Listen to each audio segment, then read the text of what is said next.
নমস্কার বন্ধুরা, happy with রয় চ্যানেলে আজকে রেসিপি পটল আলু দিয়ে রুই মাছের ঝোল। প্রথমে রুই মাছগুলো ভালো করে ধুয়ে নুন হলুদ মাখিয়ে রেখে দিয়েছি। সাথে কেটে নিয়েছি পটল, আলু এবং টমেটো। কড়াইতে দিয়ে দিলাম সর্ষের তেল। তেলটা গরম হয়ে গেলে রুই মাছগুলো এক এক করে ছেড়ে লাল লাল করে ভেজে নেব। ভেজে নেওয়ার পর তুলে নিলাম। এরপর ওই একই তেলেতে আমি ফোড়নে দিয়ে দেব গোটা সাদা জিরে। এরপর দিয়ে দেব কেটে রাখা আলু এবং সাথে সামান্য পরিমাণে নুন এবং হলুদ দিয়ে ভালো করে আলুগুলো লাল লাল করে ভেজে নেব।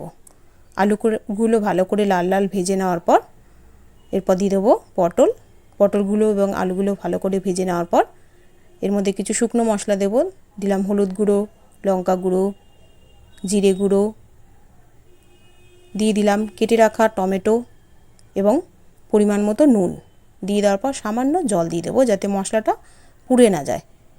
এরপর সমস্ত মশলা এবং সবজিগুলো ভালো করে মিশিয়ে নেব এবং ভালো করে কষিয়ে নেব। মশলা এবং সবজি ভালো করে কষে গেলে তারপরে এর মধ্যে দিয়ে দেবো পরিমাণ মতো জল। দেখো পরিমাণ মতো জল দিয়ে দিলাম।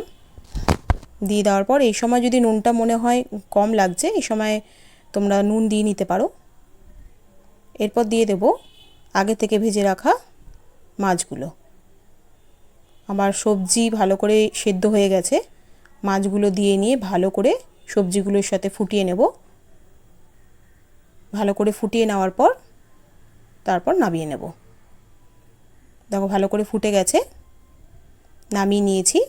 তৈরি হয়ে গেল আজকের রেসিপি পটল আলু দিয়ে রুই মাছের ঝোল। তোমরা এরকম করে বানিয়ে